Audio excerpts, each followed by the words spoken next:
तो क्योंकि ये आरएनए रेस्पिरेटरी वायरस है जिसकी कैरेक्टरिस्टिक है हर थोड़े-थोड़े दिन में म्यूटेट होना, तो जो चीज़ अपनी चीज़ों को म्यूटेट करती रहती है, उनके वैक्सीन नहीं हुआ करते। बताइए एचआईवी, ये नाम किसने नहीं सुना? 1984 से ये नाम चला आ रहा है एचआईवी और 36 ईयर हो गए। तो एचआईवी का क्यों वैक्सीन नहीं है?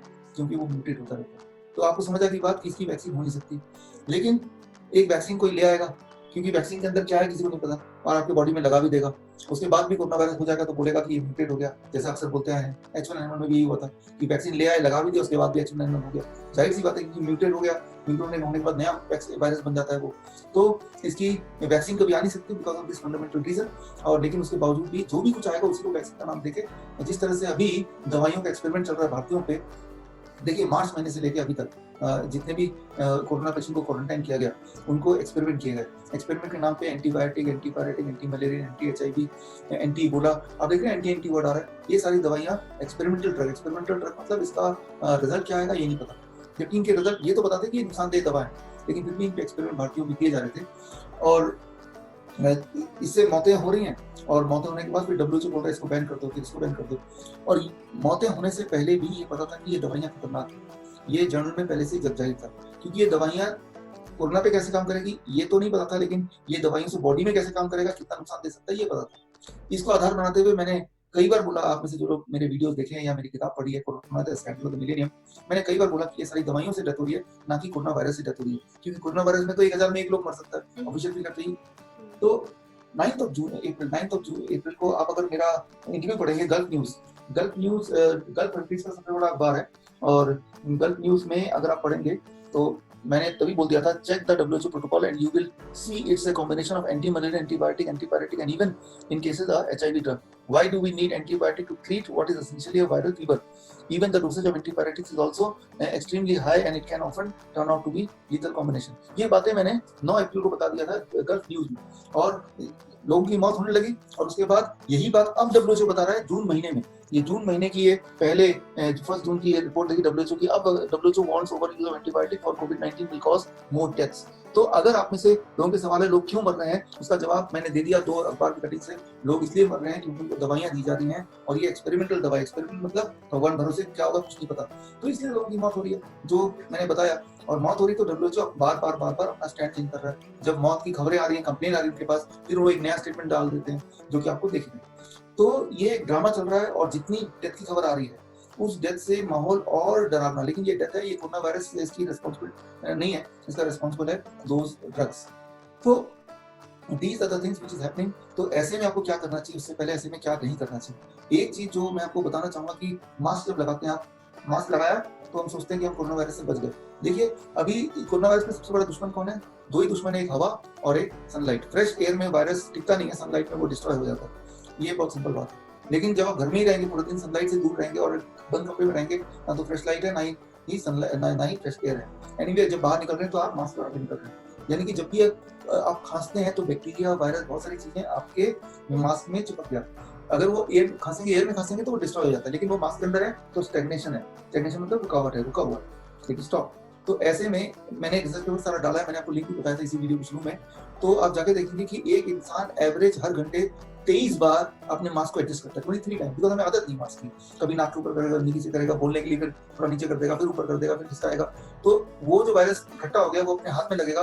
अब आप सब्जी लेने जाएंगे, सब्जी वाले को आप आम को पकड़ेंगे, देखेंगे, फिर रख देंगे, पैसा देंगे, तो जो वायरस हवा में गायब हो जाता, जो वायरस हवा में डिस्ट्रॉय हो जाता, वो संभाल के आपने अपने हाथ से फलों में डाल दिया। कोई और सज्जन आएंगे, वो फल लेके घर जाएंगे, तो वायरस ट्रांसफर हो गया। सिर्फ कोरोना वायरस नहीं, हर तरह का बैक्टीरिया, वायरस भी, क्योंकि हमारे आसपास हजारों तरह के वायरस है, हमारे बॉडी में मिलियंस ऑफ वायरस ऑलरेडी हैं। उनमें से थोड़े से वायरस हैं जो हमें नुकसान करते हैं, तो अगर वो नुकसान वाले वायरस भी हैं तो वो भी आप ट्रांसफर करते हैं। So we have to try to understand. ये जो मास्क है ये भी एक शेड्यूल का हिस्सा ही मैं मानता हूँ कि लिटरेचर, साइंटिफिक लिटरेचर अभी तक के जितने मैंने इकट्ठे किए हैं और वो सारे लिटरेचर मैंने उसी लिंक में डाले हैं, वो सब यही कहते हैं कि मास्क से इन्फेक्शन बढ़ेगा घटेगा नहीं, राइट? इन्फेक्शन बढ़ेगा घटेगा नहीं। लेकिन फिर ये मास्क पहनने क्यों बोलते हैं, ये सवाल आपको उठाना चाहिए, क्योंकि आप भी नागरिक हैं, आफ्टर ऑल आप भी मास्क पहनते हैं। लेकिन इसका कोई एविडेंस नहीं है। एविडेंस जितने भी हैं अब तक के पिछले 10 साल के, क्योंकि 10 साल पहले एक बार और ऐसी कोशिश की थी H1N1 के नाम पे, आप लीजिए, जब अक्सर लोग मास्क लगा के निकला करते थे। तब से अभी तक के सारे आंकड़े यही बताते हैं कि मास्क से इन्फेक्शन फैलता है, ना कि रुकता है। तो मैं ये बोलना चाह रहा हूँ, जो भी चीज़ अपने आस-पास हो रहा है, वो एक ड्रामा एक का हिस्सा बोल सकते हैं। चाहे वो मास्क लगाना हो, चाहे एक्सपेरिमेंटल ड्रग्स का हो, चाहे वो क्वारंटाइन हो, ये सारे एक ड्रामा का पार्ट है। चाहे वो बार-बार डराना है कि कोविड आ गया, कोरोना आ गया। ये कभी नहीं बताते कि इसकी फैलने की शक्ति सिर्फ 2 तक पहुँचता है, इसके मारने की शक्ति 1000 में से सिर्फ 1 को मार सकता है। 999 लोग बिना कुछ किए ठीक होते हैं, हर बार ठीक होते हैं, और इसके मारने की शक्ति, फैलने की शक्ति कॉमन कोल्ड और फ्लू के बराबर है। इतनी बात अगर बता दें और साथ में ये बता दें कि ये इन्फ्लुएंजा वायरस है, और इन्फ्लुएंजा वायरस से तो हर साल 5 लाख से 6.5 लाख लोग मरते ही हैं, और इस बार भी उसी ब्रैकेट में ही लोग अभी हैं, बल्कि उससे कम है। तो किसी मामले में ये अनयूजुअल नहीं है। जो इटली का फिगर आप देख रहे हैं, स्पेन का फिगर आप देख रहे हैं, यूएस का फिगर आप देख रहे हैं, और भारत का जो फिगर देख रहे हैं, इससे पहले तो इन्फ्लुएंजा का रिकॉर्ड भारत रखता ही नहीं है, तो भारत का फिगर देखने का कोई मकसद ही नहीं है, कोई मतलब ही नहीं है। बाकी देशों के जो फिगर है, जो आप देख रहे हैं, अरे यूएस में तो 80,000 लोग मर गए अब तक। आप ये पूछिए यूएस से, आप उनके सीडीसी साइट में जाके देखिए, पिछले साल कितने लोग मरे थे, आप हैरान हो जाएंगे। पिछले साल का फिगर भी 80,000 के आसपास का ही था। तो लेकिन पिछले साल का जब फिगर इतना लोग मर रहे थे, उस वक्त आपको टीवी में आके कोई नहीं बता रहा था, देखो इन्फ्लुएंजा से इतने लोग मर रहे हैं। तो जितने लोग इन्फ्लुएंजा से हर साल मर रहे हैं, उतने ही लोग इस बार मर रहे हैं। It is not unusual. Bharat में एक और चीज हुई है कि हर साल भारत में 1.5 लाख लोग मरते हैं निमोनिया से, लेकिन इस बार अगर निमोनिया से कोई मरता है, चाहे वो कोरोना पॉजिटिव हो, कोरोना नेगेटिव हो, कोरोना टेस्ट हो या ना हो, उसको कोरोना पॉजिटिव लिख के कोरोना डेथ ही माना जाएगा। ये ऑफिशियल प्रेस रिलीज है आईसीएमआर का। आईसीएमआर मतलब Indian council of medical research, ICMR. तो उसी के गाइडलाइन चलते हैं भारत के सारे हॉस्पिटल्स में, और उसी के गाइडलाइन के हिसाब से हेल्थ के सारे स्ट्रेटेजीज बनते हैं। तो मतलब ये कि भारत में अभी आपने भी देखा होगा कि कोई कैंसर से डेथ होगी तो उसमें सर्टिफिकेट में आएगा, डेथ सर्टिफिकेट में कोरोना पॉजिटिव। कोई अगर एक्सीडेंट से भी, एक्सीडेंट से किसी की मृत्यु हो गई तो सर्टिफिकेट बन के आया कोरोना पॉजिटिव। मतलब भारत की धरती में कोई अगर मर गया तो वो कोरोना पॉजिटिव। ये सुनने में आपको विश्वास नहीं होगा, इसलिए मैं आपको बोल रहा हूँ कि आप आईसीएमआर की वेबसाइट में जाइए तो आपको मिल जाएगा, या मैंने जो लिंक दिया आपने अपना साइट का, वहां जाइए तो भी आपको ये रिसर्च मिल जाएगा। बोलने का मतलब ये है कि भारत की धरती में जितने आंकड़े दिखा रहे हैं, उनमें बहुत सारे आंकड़े वो भी तो हैं जो दवाई के साइड इफेक्ट से मरे हैं, बहुत सारे आंकड़े वो भी हैं जो कोरोना थे ही नहीं, लेकिन ये डेफिनेशन चेंज हो गया डेथ सर्टिफिकेट में लिखने का। इसकी वजह से कोई भी डेथ होती है तो वो कोरोना ही लिख दिया जाता है। अभी एक म्यूजिशियन की डेथ हुई थोड़े दिन पहले, वाजिद खान, हाँ, तो वो भी कोरोना से डेथ हुई, जबकि वो किडनी के पेशेंट थे, हार्ट के पेशेंट थे, और काफी समय से उनकी हालत वैसे भी खराब थी। अब मेरे कितने पेशेंट हैं जो ऑलरेडी ट्यूबरकुलोसिस के पेशेंट है और एंड स्टेज पे है, लेकिन डेथ हुआ तो कोरोना पॉजिटिव लिख दिया। ऑफिशियली अनाउंस किया गया है कि कोरोना से कोई डेथ से पहले या डेथ के बाद टेस्ट करते हैं कोरोना का, पॉजिटिव आए, नेगेटिव आए, ना आए, in both the all the cases corona ही लिखना पड़ेगा। ठीक है ना। तो ये बातें आपको विश्वास तब तक नहीं आएगी जब तक ये एक्चुअली आप आईसीएमआर की साइट पे जाके नहीं पढ़ लेंगे। तो आप प्लीज इस वीडियो को देखने में पढ़िए और अपनी आंखें खोलिए, तो आपको ये जवाब मिल जाएगा कि इतने डेथ क्यों है। पहली बात तो इतने डेथ हो नहीं रहे हैं, राइट। इतने डेथ तभी माना जाएगा जब इन्फ्लुएंजा से पिछले साल का आंकड़ा क्या उससे कंपेयर करें। लेकिन फिलहाल जो भी डेथ का फिगर आपको दिखाया जा रहा है उसमें ये सारे लोग भी शामिल हैं जो एक्चुअली किसी और कारण से मरे हैं, राइट। इटली में भी ऐसे ही मैंने देखा, जब मैंने तफ्तीश की, उनके इटली का जो साइट है हेल्थ का, उसका नाम है नेशनल हेल्थ इंस्टीट्यूट। उसमें आप जाके देखेंगे तो पता चलेगा कि जितने डेथ हुए हैं उन्होंने कहा कि ये डेथ विद कोरोना, मतलब जब डेथ के वक्त कोरोना था, लेकिन कोरोना कारण नहीं है डेथ का, कारण हार्ट डिजीज है, कारण डायबिटीज है, कारण किडनी फेलियर है। और जितने भी डेथ हुए उसका सिर्फ 10% से 12% लोग एक्चुअली कोरोना से मरे हैं। तो उनका ऑफिशियल फिगर और 10,000 अनाउंस किया तो वो 1,000 लोग हैं जो ट्रूली कोरोना से मरे हैं। बाकी लोगों की बॉडी में कोरोना वायरस पाया गया है, जैसे हमारे बॉडी में मिलियंस और वायरस भी हैं इस वक्त। लेकिन अगर हम मरेंगे तो उनमें से कोई वायरस को डिटेक्ट करने के बाद हम बोल दें कि यही इसका कारण है, तो ये तो सरासर गलत है, ये तो ठीक बात नहीं है। तो डेथ के आंकड़े हैं वो क्यों है उसकी एक्सप्लेनेशन मैंने दे दिया है। भारत की बात करें या सीडीसी यूएस की बात करें, यूएस के सीडीसी में जाएंगे तो वहां पे भी आपको सेम रूल मिलेंगे। नियम वहां भी चेंज हो गए हैं अभी कि इस साल जो भी कोई मरेगा तो वो कोरोना नेगेटिव आएगा, तब भी वो लगभग उसे कोरोना डेथ ही माना जाएगा। तो ये सारी बातें तो बिल्कुल अनबिलीवेबल है, बट ये हो रही है, इसी दुनिया में हो रही है और आपकी आंखों के सामने हो रही है। आप में से किसी आपके जान पहचान में अगर किसी की मृत्यु हुई हो तो उनका सर्टिफिकेट देखें तो आपको पता चल जाएगा कि कोरोना से कोई लेना देना नहीं है, तब भी कोरोना पॉजिटिव लिख ही देते हैं। जब एक्सीडेंट से मरने को लिख देते हैं तो समझ ही जाइए कि हालत क्या है। तो डेथ क्यों हो रहे हैं उसका जवाब आपको मिल गया, और एक्चुअल फिगर इसका इससे बहुत कम ही होगा, जाहिर सी बात। अब सवाल से देखिए आता है कि हमें क्या करना चाहिए, सोल्यूशन क्या है। सोल्यूशन यही है, सिर्फ एक है कि वायरस को कभी भी मारने के लिए कोई दवा अब तक बनी नहीं है। वायरस को जब भी किसी ने मारा है वो आपकी इम्यूनिटी ने मारा है, और आज से पहले भी तो आपने कई बार वायरस की लड़ाई जीती है, तभी तो हम जिंदा है। तो इसका मतलब ये कि वायरस को मारने की क्षमता हमारी बॉडी में पहले से ही है। तो वो क्या है, वो हमारी इम्यूनिटी है। तो इम्यूनिटी को बढ़ाना होगा। अच्छा, इम्यूनिटी को कैसे बढ़ाना होगा? सिर्फ 2 स्टेप। स्टेप 1, रोज 0.2 ग्राम विटामिन सी आप खा लीजिए, टैबलेट के फॉर्म में नहीं, कैप्सूल के फॉर्म में नहीं, it is in the form of fruits and vegetable. एक अमरूद खाएंगे तो भी 0.2 ग्राम विटामिन सी खा लिया, 2 संतरे खाएंगे तो भी 0.2 ग्राम विटामिन सी हो गया, 3 मीडियम साइज का मैंगो खाएंगे तो भी 0.2 ग्राम विटामिन सी हो गया, या फिर 4 टमाटर खाएंगे कच्चा तो भी 0.2 ग्राम विटामिन सी पेट में चला गया रोज, या इतना सारा मटन खाएंगे कच्चा तो भी 0.2 ग्राम विटामिन सी चला गया, या 3 फल ले लीजिए, 4 फल ले लीजिए, 300 ग्राम बना लीजिए और वो 300 ग्राम आप खा लीजिए तो भी 0.2 ग्राम विटामिन सी चला गया। इनमें से कोई भी एक कर लीजिए तो लगभग 0.2 ग्राम विटामिन सी आपके पेट में चला ही गया। तो एक चीज ये कि 0.2 ग्राम विटामिन सी पेट में जाना चाहिए, और एक चीज को नहीं करना है वो है एनिमल प्रोटीन को कम कीजिए। कोई भी चीज जिससे एनिमल प्रोटीन आपकी बॉडी में जाता है उसको मत कीजिए। एनिमल प्रोटीन कहाँ से आते हैं? अंडा से आता है, मछली से आता है, मीट से आता है, या डेयरी प्रोडक्ट, दूध, दही, लस्सी, मक्खन, घी, पनीर, छाछ। छोड़िए इनको, छोड़ दीजिए इनको। इम्यूनिटी को बढ़ाना है तो एक चीज बढ़ाना है विटामिन सी, एक चीज घटाना है एनिमल प्रोटीन। अगर आपने ऐसा किया तो आपको चिंता की बात नहीं है। 80% जनता के साथ यही हो रहा है कि कोरोना कब आया और कब चला गया उन्हें पता नहीं चला, क्योंकि उनकी इम्यूनिटी ने लड़के इसको बता दिया और उनको खबर भी नहीं दी। तो बस वही इतनी सी बात आपको आप पे भी लागू होती है कि कोरोना कब आएगा कब जाएगा आपको पता नहीं है, ना ही मतलब है, क्योंकि लाखों तरह के वायरस इस वक्त भी मेरे आसपास है। हमें नहीं लड़ना उससे, हमारी इम्यूनिटी को लड़ना है, हमें तो अपनी इम्यूनिटी को बूस्ट अप करना है। ये तो भी एक बात प्रिवेंशन की। अब मान लो आपके परिवार में, आपके दोस्तों में किसी को कोरोना हो जाए, कोरोना मतलब फ्लू हो जाए, फ्लू मतलब टेम्परेचर बढ़ गया, खांसी आ रही है, कमजोरी लग रही है, या फ्लू लाइक सिम्टम आ रहे हैं, ये सारे सिम्टम होते हैं नॉर्मल सिम्टम जो पहले भी आपने देखा है जरूर। तो ये सिम्टम आते ही क्या करना है? देखिए कोरोना टेस्ट कराने का कोई फायदा नहीं। कोरोना टेस्ट कराने का मतलब कि आपको, आप लोगों को बोल रहे हैं देखो मैं कोरोना पॉजिटिव हूँ, तो लोगों का आपके प्रति जो एक रुख है वो बदल जाएगा। ऐसा मानेंगे कि आप एक टाइम बॉम्ब में कभी फंस सकते हैं, सब आपसे दूर भागेंगे। इंपॉर्टेंट ये नहीं कि आप कोरोना पॉजिटिव है कि नहीं, इंपॉर्टेंट सिर्फ इतना है कि आपको फ्लू हुआ है, टेम्परेचर बढ़ गया और आपको उसको ठीक करना है। ठीक करने के लिए आपको सिर्फ 3 दिन के लिए 3 स्टेप करने हैं। और मैंने देखा है 2016 से जब डेंगू आया था, याद कीजिए, तब से हमारे पेशेंट्स को, चाहे भारत के मेरे पेशेंट्स हैं या मलेशिया या सिंगापुर या वियतनाम या स्विट्जरलैंड, जहाँ जहाँ मेरे सेंटर्स हैं वहाँ की पेशेंट में बात कर रहा हूँ, 2016 ऑनवर्ड जो मैं फॉर्मूला लोगों को बताता हूँ, मैंने देखा कभी चौथा दिन नहीं आता, तीसरे दिन तक शाम तक ठीक हो जाते हैं हर बार, चाहे चिकनगुनिया हो, डेंगू हो, H1N1 हो, या फिर कोरोना के मैंने 100 से ज्यादा मरीज को देख लिया ठीक होते हुए अपने आंखों के सामने होते हुए। तो वही वाला फॉर्मूला मैं आपको बताने जा रहा हूँ, 3 स्टेप 3 दिन के लिए। लेकिन ये फॉर्मूला तब कामयाब ज्यादा होगा जैसे ही पहला सिम्टम आए फौरन आपको वो 3 स्टेप लेने। वो 3 स्टेप क्या है? Step 1, day 1। डे 1 में क्या करना है आप देखिए यहाँ पे, आपका बॉडी वेट डिवाइड बाय 10। मेरा बॉडी वेट है 60 केजी डिवाइड बाय 10, मान लो दैट बिकम्स 6 ग्लास बड़ा ग्लास सिट्रस फ्रूट जूस यानी कि मौसमी पाइनएप्पल का जूस, और 6 ग्लास बड़ा ग्लास नारियल पानी पूरे दिन भर में। बड़ा ग्लास मतलब 400 ml का एक ग्लास होना चाहिए, बहुत बड़ा ग्लास। और इसके अलावा कुछ नहीं खाना, इसके अलावा कुछ नहीं पीना, सिर्फ इसी पे रहना, पानी पी सकते हैं। डे 1 पहले दिन ये करना है। पहले दिन जैसे ये करेंगे तो ताकत और घटेगी नहीं, ताकत ठीक ठाक रहेगी, टेम्परेचर 1 से बढ़ेगा नहीं। अब डे टू को देखिए, फॉर्मूला चेंज करना है, आपका बॉडी वेट डिवाइड बाय 20। मेरा बॉडी वेट कितना है? 60 केजी डिवाइड बाय 20, यानी कि 3 ग्लास सिट्रस फ्रूट जूस और 3 ग्लास नारियल पानी पूरे दिन भर में पीना है, धीरे धीरे करके। फ्रेश पीना है, कोई बॉटल वाला नहीं पीना है, पैक नहीं पीना है। जूस बनाते वक्त छानना है उसको, और छान के तुरंत ही धीरे धीरे पीना है, फ्रेश, रेफ्रिजरेटर वाला नहीं। तो साथ में एक और फॉर्मूला जुड़ गया, यहाँ देखिए एक और फॉर्मूला, आपका बॉडी वेट इंटू 5। मेरा body weight 60 KG into 5 that become 300 ग्राम। 300 ग्राम खीरा टमाटर भी खा लेना दूसरे दिन।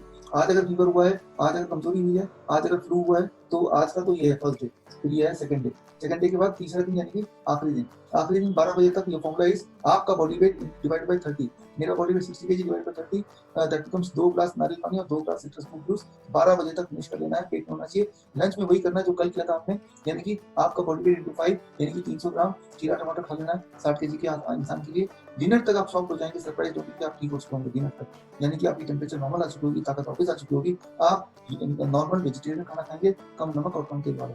इतना ही टाइम लगता है किसी भी वायरस को बाहर फेंकने के लिए, खास तौर पे अगर वो वायरस रेस्पिरेटरी वायरस हो तो, यानी कि कोरोना वायरस। मैंने यही देखा अपने पेशेंट्स पे, ये देखा है। और इससे डरने की जाहिर सी बात है, जरूरत नहीं, क्योंकि इतनी आसानी से तो बाहर निकल जाता है। ना तो इसकी फर्टिलिटी रेट ज्यादा है, ना इसकी फैलिंग शक्ति ज्यादा है। हाँ, डराने की पावर है इसकी, क्योंकि लोग डरा रहे हैं। अगर जब भी आप किसी को फोन करने जाएंगे तो पहले तो ये वही रट आएगा कि युद्ध चल रहा है, युद्ध चल रहा है, योद्धा है, सब लोग हारते जा रहे हैं, अखबार में दिख रहा है, तो योद्धा है, युद्ध चल रहा है। इमेजिन कीजिए कि कोई वर्ल्ड वॉर 2 या 3 या 4 चल रहा हो और आपके घर के बाहर गोलियां बरस रही हो, तब जाके इस तरह की वार्निंग आनी चाहिए थी, जबकि ऐसा कुछ भी नहीं हो रहा है। ऐसा क्यों हो रहा है? इसके पॉलिटिकल कारण क्या क्या हो सकते हैं, वो आप थोड़ा इन्वेस्टिगेट कीजिए, आपको छोड़ता हूँ। लेकिन मेरा काम है आपको बताना कि अगर कुछ हो जाए फ्लू, इंपॉर्टेंट ये नहीं कि वो फ्लू का नाम H1N1 है, कोरोना है। इंपॉर्टेंट है कि उस वक्त आप ये 3 स्टेप कर लें, तो तीसरे स्टेप तक by third day you can recover, आप ठीक हो सकते हैं। ये तो हुई एक बात। लेकिन इसके अलावा भी अभी 5 जून को वर्ल्ड एनवायरमेंटल डे था, उस दिन हमने एक नई सर्विस शुरू की है। वो सर्विस में फ्री में पूरे देश को हम एक सपोर्ट सिस्टम देते हैं, इसका नाम है NICE, that is network of influenza care expert. Network of influenza care expert. तो ये सर्विस हमने शुरू की है। ये सर्विस में क्या है कि आप में से किसी को भी अगर कोरोना हो जाए या इन्फ्लुएंजा हो जाए, तो आपको सिर्फ एक ही काम करना है, ये देखिए विश्वरूप.com/NICE यानी कि network of influenza care expert, ये लिंक आप याद रख लीजिए। कोई भी आपको मिले जिसको कोरोना हो जाए या फ्लू हो जाए या टेम्परेचर बढ़ जाए, उसको सिर्फ इस लिंक में जाके अपना नाम और जो भी सिम्टम है भरना है और अपना फोन नंबर भरना है। जैसे ही फोन नंबर भरेंगे 2 घंटे के अंदर हमारे जो इन्फ्लुएंजा एक्सपर्ट है पूरे देश में 200 हैं, वो आपको फोन करके कॉन्टैक्ट करेंगे और आपके साथ वर्चुअली तब तक रहेंगे जब तक कि आप ठीक ना हो जाए। वो 3 दिन भी हो सकता है और वो 10 दिन भी हो सकता है, और जाहिर सी बात है 3 दिन उनके लिए होगा जो फर्स्ट सिम्टम के साथ ही वो डाइट फॉलो करेंगे, राइट। और रात के 12 बजे भी 2 बजे भी उनको फोन करेंगे तो वो इन्फ्लुएंजा एक्सपर्ट आपको सपोर्ट करने को तैयार है। एक फोन नंबर और डिस्प्ले देख रहे हैं, या तो हेल्पलाइन में फोन करेंगे और या फिर आप इस लिंक में जाके फॉर्म भरेंगे। तो मतलब ये जो सर्विस है वो एब्सोल्युटली फ्री है इस देश के लिए, और हमें रोज हजारों की संख्या में लोग कांटेक्ट कर रहे हैं और हम उसको सर्विस दे पा रहे हैं। और मतलब डरने की कोई बात नहीं है, मैं आपके साथ हूँ। जैसे ही फर्स्ट सिम्टम आता है, अब आपको पता चल गया, या तो वो डाइट कीजिए, लेकिन आपको कॉन्फिडेंस नहीं आ रहा अपने ऊपर कि कर पाएंगे नहीं, कोई कॉम्पिटिशन हुई तो क्या हो गया, क्या होगा, टेम्परेचर बढ़ गया तो क्या होगा, ब्रीदिंग प्रॉब्लम होगी तो क्या होगी, तो देखिए तब तो हॉस्पिटल जाना ही पड़ेगा। एक छोटी सी आखिरी बात बता दूं, हॉस्पिटल क्यों जाना पड़ेगा, वहाँ उनके पास क्या है, आप बोलेंगे उनके पास ऑक्सीजन है, उनके पास वेंटिलेटर है। देखिए यही बातों को वो शोकेस करते हैं कि हाँ वेंटिलेटर है, तो वेंटिलेटर ना हो के ऐसा लगता है कोई भगवान है, जबकि वेंटिलेटर क्या होता है वो एक बार मैं आपको दिखा दूं, 1 मिनट और लूंगा आपका।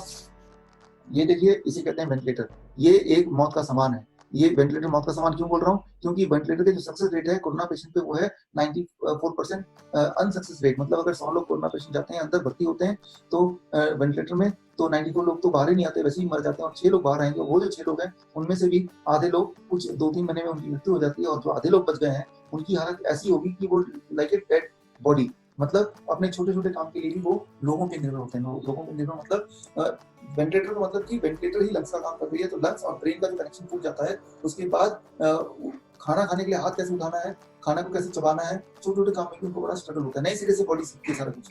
तो यानी कि वो एक लिविंग डेड बॉडी बन जाता है। तो ये है वेंटिलेटर की असलियत। हमारे एक मित्र हैं डॉक्टर के बी तुम्हारे, जो भारत के चेस्ट इन्फेक्शन में या इन्फेक्शियस डिजीज स्पेशलिस्ट में उनका नाम टॉप में आता है। 32 ईयर के एक्सपीरियंस के बाद नागपुर म्युनिसिपल कॉर्पोरेशन से उन्होंने अभी भी रिटायरमेंट लिया है। उनसे मैंने पूछा कि वेंटिलेटर की जरूरत आती, वो जस्ट वो आईसीयू में ही उनका होता उनका, तो उन्होंने बोला कि उनके जीवन काल में आज तक उन्होंने एक भी वेंटिलेटर पेशेंट को वेंटिलेटर से बाहर जिंदा आते हुए नहीं देखा, एक को भी नहीं देखा उन्होंने। ये उनका है। मैं तो फिर भी बोल रहा हूँ कि चलो बाहर आ जाते हैं, लेकिन वो बोल रहे एक भी नहीं आता। तो वो मौत का एक सामान है, उससे कोई बाहर आता है या आने के बाद वो जिंदा रहता है ठीक से, ऐसा नहीं है। तो उसी के वो लाखों रुपए लेते हैं ये दिखा के हमारे पास कुछ अजीब सा कुछ है। तो क्या करना है, किसी को ब्रीदिंग डिफिकल्टी होती है तो 1970 से लेके अभी कुछ साल पहले तक जब वेंटिलेटर नहीं था उतना प्रेवलेंट, तो एक मेथड यूज करते थे मॉडर्न साइंस में, उसका नाम है प्रोन वेंटिलेशन। तो प्रोन वेंटिलेशन एक वेंटिलेशन का तरीका जो 5 मिनट के अंदर इंसान की ब्रीदिंग कैपेसिटी 20% बढ़ा देता है, 5 से 10 मिनट में 20% बढ़ा देता है। तो वो प्रोन वेंटिलेशन का जो टेक्निक है वो बड़ा सिंपल है, मैं आपको 1 मिनट में बताऊंगा। बाकी हमारे जो इन्फ्लुएंजा एक्सपर्ट है वो आपको व्हाट्सएप में वीडियो कॉन्फ्रेंसिंग के माध्यम से सिखाते हैं पेशेंट को, और डिफिकल्टी आती है और कुछ देर में ब्रीदिंग डिफिकल्टी चली जाती है, राइट। तो वो क्या है थोड़ा सा बता दूं मैं आपको। देखिए जब आप सोते हैं तो चेहरा ऊपर करके सोते हैं, तो जब ऊपर करके सोते हैं आप फेस, राइट, वो नॉर्मल सोने का तरीका है जिसमें हार्ट ऊपर होता है, राइट, और हार्ट का दबाव लंग्स पे पड़ता है। इसके उल्टा जब सोते हैं इसे कहते हैं प्रोन पोजीशन, जिसे कहते हैं प्रोन वेंटिलेशन। इसमें हार्ट नीचे है और लंग्स फैल जाता है 20% और ज्यादा। इसमें इंसान की जो ऑक्सीजन कैपेसिटी वो 20% बढ़ जाती है, बस इतनी जरूरत होती है कि मौत और लाइफ के बीच में जो फासला बस इतना ही होता है, राइट, इससे ज्यादा नहीं होता।